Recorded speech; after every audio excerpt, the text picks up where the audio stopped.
राम राम सा आप सब देख रिया हो झलको दंतौर अनपढ़ माँ का त्याग। एक मध्यम वर्गीय परिवार के एक लड़के ने 10वीं की परीक्षा में जब 90% अंक प्राप्त किए, उसके पांव जमीन पर नहीं पड़ रहे थे। वो उछलता कूदता अपने घर गया। पापा ने मार्कशीट देख खुशी से अपनी पत्नी को कहा, आज आपके लाडले ने कमाल कर दिया है, स्कूल में 90% मार्क्स लाए हैं, इस खुशी में हलवा बनाओ। माँ ने रसोई से यह सुना तो भागकर आए, जरा मेरे को भी दिखाओ तो, मेरे बेटे ने क्या कर दिया, मैं भी तो देखूं। इतने में लड़के ने तपाक से बोला, अरे पापा, मम्मी को क्या दिखा रहे हैं, यह क्या पढ़ पाएगी, माँ तो अनपढ़ है। माँ को ये ताना बहुत चुभा। नम आंखों को पल्लू से पोंछते हुए रसोई में मिठाई बनाने चली गई।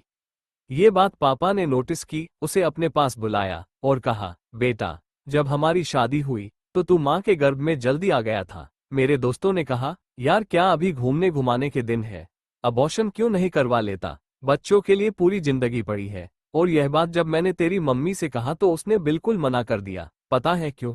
क्योंकि वो अनपढ़ है। हाँ बेटा, तेरी माँ अनपढ़ है। जब तू गर्भ में था उसे दूध बिल्कुल पसंद नहीं था। उसने तुमको स्वस्थ तंदुरुस्त रखने के लिए हर दिन दूध पिया। क्योंकि वो अनपढ़ थी ना, तुझे 7 बजे स्कूल जाना होता था, इसलिए उसे सुबह 5 बजे उठ तुम्हारे लिए नाश्ता और टिफिन बनाना होता था। क्योंकि वो अनपढ़ थी, जब तुम रात को पढ़ते पढ़ते सो जाते थे, वो आकर तुम्हारी कॉपी किताब बस्ते में रखकर तुम्हारे शरीर को चद्दर से ढांप कर सोने जाती थी। क्योंकि वो अनपढ़ थी। बचपन में तुम जब भी बीमार होते, रात रात भर तुम्हारे सिरहाने बैठी जागती रहती थी, फिर सुबह के काम में लग जाती थी। क्योंकि वो अनपढ़ थी। तुम्हारे खिलौने, बैट बॉल और ब्रांडेड कपड़े दिलाने के लिए खुद 2 साड़ी में साल निकाल लेती थी। क्योंकि वो अनपढ़ थी। तुम्हारे स्कूल के लिए पीहर जाना छोड़ देती। रिश्तेदारों की शादियां अटेंड नहीं की। किटिया, भजन पार्टी इसलिए अटेंड नहीं करती क्योंकि तुम्हारी सुविधा में कोई कमी न रह जाए। और बेटा, तुमने 1 मिनट में माँ के जज्बात तार तार कर दिए।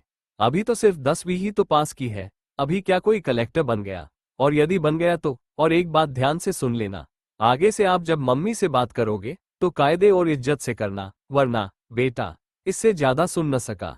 सुबह सुबह उसने आंसुओं से जमीन गीली कर दी और भागकर माँ से लिपट गया, माँ मुझे माफ कर दो।